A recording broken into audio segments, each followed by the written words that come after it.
ہمیں اخلاقی اور فکری اور جذباتی اعتبار سے ایک قوم رہنے دیجئے، ہمیں جبر کی بنیاد پر ایک قوم نہیں رکھا جا سکتا۔ یہ نظریہ غلط ہے۔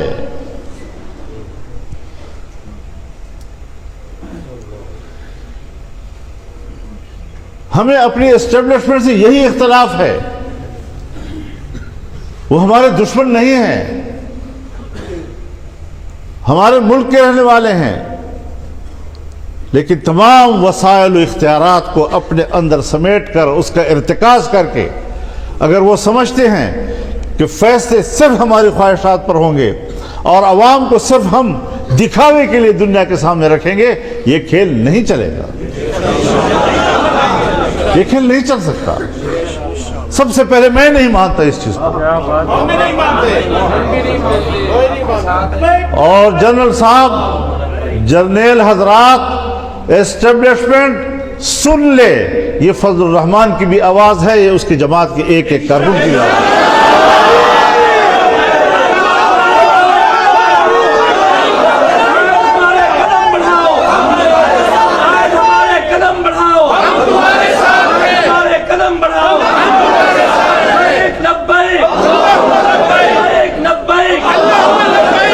ہم ایک ادارے کی بالادستی کو تسلیم نہیں کرتے، ہم آئین کی بالادستی کو تسلیم کرتے ہیں، اور آئین عوام کی نمائندگی کرتا ہے، اس میں تمہارا بھی ایک مقام متعین کرتا ہے۔ اپنے حدود میں رہو، اپنے دائرہ کار کے ساتھ وابستہ رہو۔ ہر طرف ہاتھ پھیلا رہے ہو، چھوٹے چھوٹے دیہاتوں میں اگر اس دیہات کا کوئی ایک بڑا ہے اور اس کو بلا کر اس پر دباؤ ڈال کر اس کو کہا جاتا ہے آپ کے لیے حکم یہ ہے کہ آپ نے فلاں کو ووٹ دینا ہے،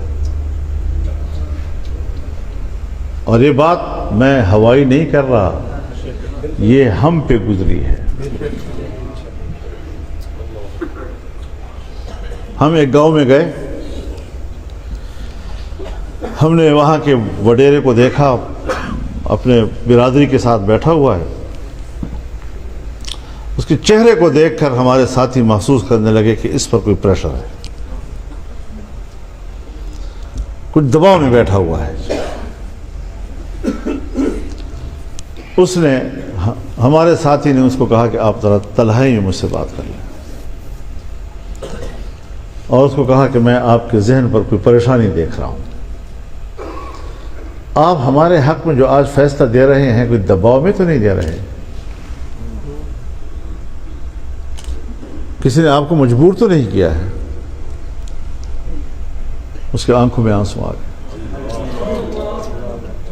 مجھ پر تشدد ہوا ہے، بس آپ اپنی رائے کے مطابق فیصلہ دیں گے، اگر آپ کی رائے میرے حق میں نہیں ہے بالکل آپ نے مجھے ووٹ نہیں دینا، یہ ہمارا جواب تھا۔ اس طرح کے جبر ہم نے خود دیکھے ہیں۔ جب میری جماعت کو کہا جاتا ہے کہ اس امیدوار کو بٹھاؤ میرے مقابلے میں، تو کیوں بٹھائیں؟ آپ کو امیدوار کون ہے؟ جب ہم نے انکار کیا، پیسے مانگے، ہم نے پیسے دینے سے انکار کیا، تو کہا کہ اس کے ووٹ 21 ہوں گے، آپ کے ووٹ 19 ہوں گے 1000، یہ نتیجہ آپ کا الیکشن کے بعد یہ ہوگا۔ وہی آیا۔ اب اس قسم کے واقعات ملک میں ایک نہیں ہے۔ بابا خدا کے لیے چیلنج نہ کرو کہ ہم کوئی الزام لگا رہے ہیں، بغیر ثبوت کے لگا رہے ہیں، پہلے ثبوت پیش کرو۔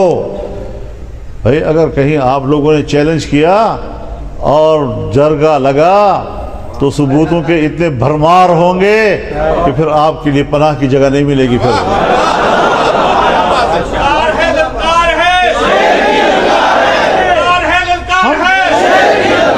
ہم بلا وجہ بات نہیں کر رہے ہیں، خدا کے لیے اس ملک کو بچاؤ۔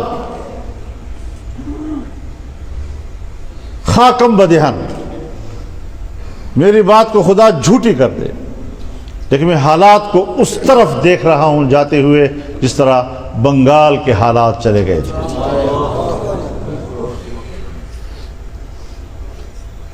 تو اگر کوئی ایسا منصوبہ ہے تو بتا دیجئے، ہمیں کیوں ذبح کرتے ہو؟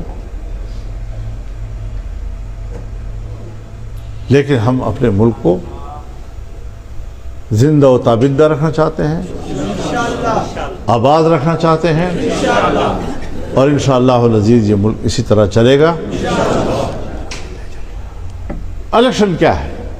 پارلیمنٹ سپریم ہے، ایک بڑا نام ہے نا، سپریم ہے۔ یہ تو ایسا لفظ نہیں ہے جس سے ہم واقف نہیں ہیں۔ ہمارے خاندانوں میں، گھروں میں، قبیلوں میں بھی تو ایک بڑا ہوتا ہے نا، لیکن وہاں پر بھی دیکھا جاتا ہے کہ بعض بڑا کنٹرول رکھتا ہے، اور بعض بڑا ایسا ہوتا ہے جسے صرف نمائش کے لیے جرگے میں بٹھایا جاتا ہے۔ اختیارات کسی اور کے ہاتھ میں ہوتے ہیں۔ آج کی ہماری پارلیمنٹ اس طرح کی سپریم ہے۔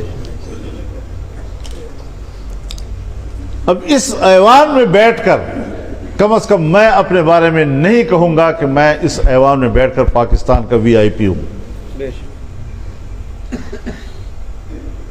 جمہوریت اپنا مقدمہ ہار رہا ہے، اور جمہوریت کی جنگ کون لڑ رہے ہیں؟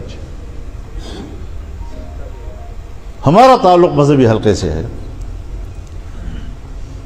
اور ہم دنیا کے ان لوگوں سے لڑ رہے ہیں کہ جنہوں نے اسلام کے نام پر بندوقیں اٹھائی ہوئی اور کہتے ہیں جمہوریت کفر ہے،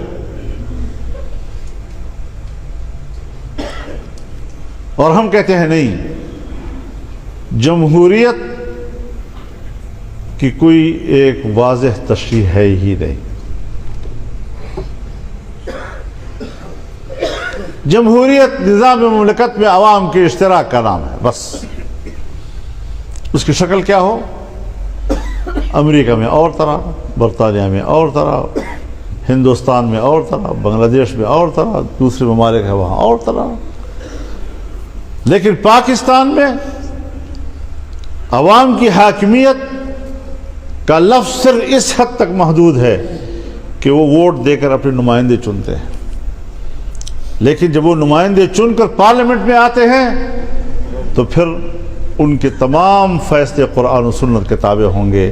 ان کی اکثریت بھی قرآن و سنت کے خلاف فیصلہ نہیں کر سکتی آئین پاکستان کے نام۔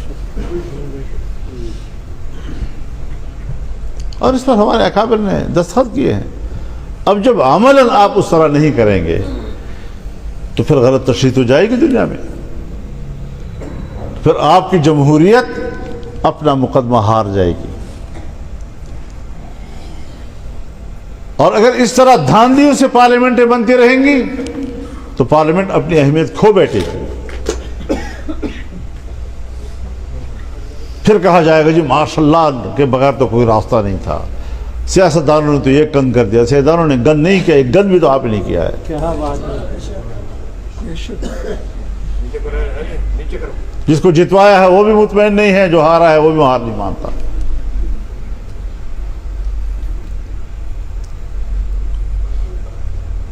تو اس طرح کی صورتحال ہمارے ملک میں بنائی گئی ہے اور بنائی جا رہی ہے۔ ہم جمہوریت کے مفہوم کو سمجھتے ہیں۔ آئین پاکستان کے روح سے ہم نے جمہوریت کے جس مفہوم کا تعین کیا ہے وہ اکابر علماء کرام نے کیا ہے، ان کی کاوشوں سے ہوا ہے۔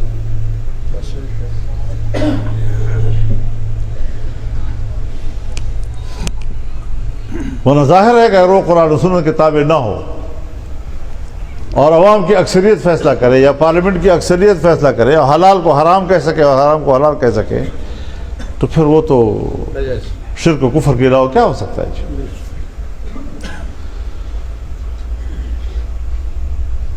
تو پاکستان ایک اسلامی ملک، ایک جمہوری ملک، ایک پارلیمانی ملک، ایک وفاقی ملک، یہ ہمارے آئین کے اساس ہے۔ نظریاتی حوالے سے بھی اور تنظیمی حوالے سے بھی۔ دونوں اعتبار سے ان کے طریقہ